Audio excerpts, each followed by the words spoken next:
I needed to say a couple more things about the Lord of the Rings fandom on Facebook in particular, because it is truly some of the most vile shit, and it sucks because like Lord of the Rings is like that is my fandom. If I know I talk mostly about Akatar on here, but I think if I had rolled into TikTok fully intending on like consistently creating content for it, I would have done it for Lord of the Rings.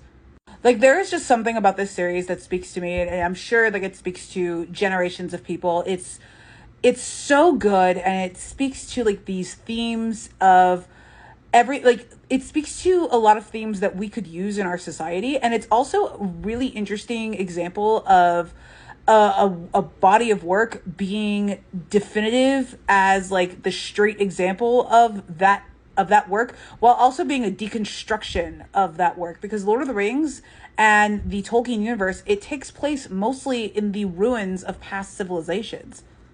And there's so much, especially from like the expanded universe, that like modern society can learn from when it comes to writing, when it comes to world building, when it comes to even like character development. Tolkien was more of a world builder than like a character guy, but like there's still some incredible characters in Middle Earth and in Beleriand.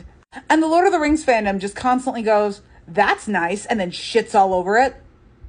And a great example of this that's also pretty timely, considering we're in the year of our Lord 2024, is the way that the Lord of the Rings fandom just consistently shits on Rings of Power.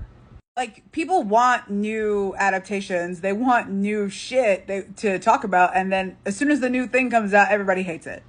Now, I will say that there are like a few things about the Rings of Power that I don't personally love. I don't like that they changed the way that Galadriel's brother died, Finrod Felagund. Like Finrod dies to the wolf at during the Lay of Leithian, which is, he doesn't die at Sauron's hands. He doesn't die at like Morgoth's hands. Like that doesn't happen. He dies at the hands of a wolf in a pit, in prison, trying to save Beren.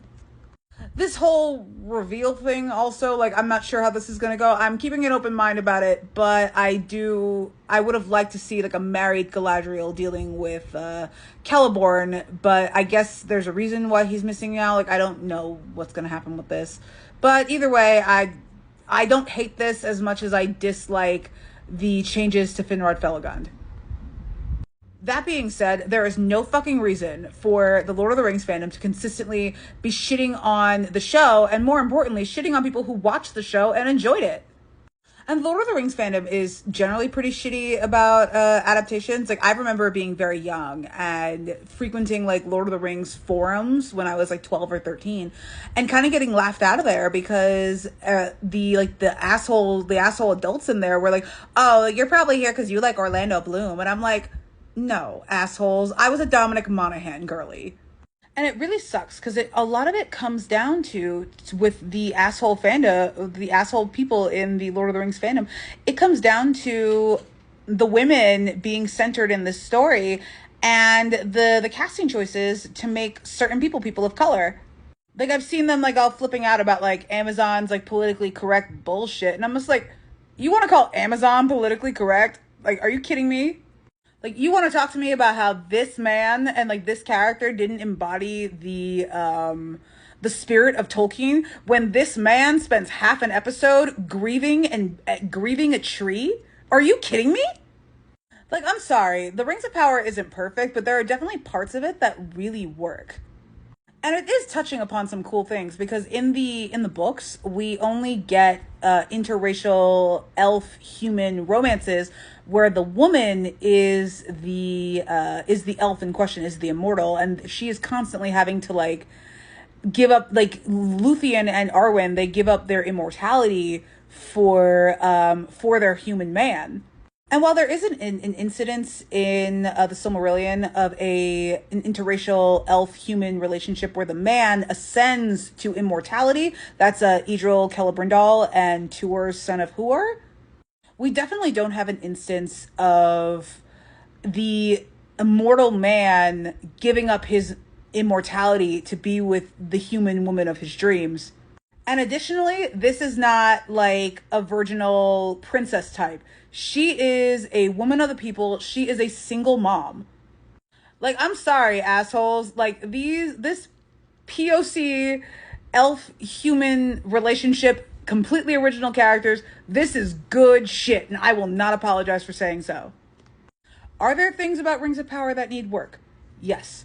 Are there things that don't make sense? Yes. Does the production value have some very uneven qualities? Yes, it does. But was I entertained? Yes, I was. Are there parts of this show that actually really do embody the spirit of Lord of the Rings and the spirit of Middle Earth, if not the actual letter of the content? Yeah, considering that they're only getting to adapt like two chapters of something, like I think they're only getting to do like the Akalabeth. Like, it's literally fine. Like, they're doing the best that they can with like the 20, 30, 40 pages of book that they have. And I'm sorry, a huge part of the vitriol that comes from the Lord of the Rings fandom really has very little to do with the production value, which I do think is kind of uneven, or like the writing, which sometimes it gets it wrong, sometimes it gets it right, like any other adaptation. It really comes down to the racism and the misogyny, because it's always been about that for the assholes of this fandom. Like, I'm sorry, the problems that they have with this woman playing Galadriel have very little to do with the fact that she's short. It probably doesn't even have that much to do with the writing. It's mostly because Galadriel is being centered in this story as the main character, and she's a woman, and we can't have that in this fandom. Like, you want to complain about Elrond's short hair? Fine. You want to complain about his his description where he's being touted as like politically savvy and kind of like a social climber? Sure, that wasn't really Elrond's bag. But from where I'm sitting, people leave his haircut alone. But they'll constantly talk about how elves don't have fades. Like, come on, man. I could literally go on about the vitriol about the Rings of Power forever. I for one, am really looking forward to the next season coming out. I hate Amazon, like, just in general. I got an Amazon Prime subscription specifically for Rings of Power, and now I am stuck on Amazon, which that sucks. But Rings of Power, it's uneven, but it's like the Hobbit movies, or it's uneven. There are parts of these, there's parts of the series that are just like, what? And then there's other parts that just are really, really good. And I would hate to see the fandom warn people away from this show, or warn people away from future Lord of the Rings adaptations, when we're not getting any more books unless like we raid Tolkien's like work in progress closet. Like, come on, like, let people have fun.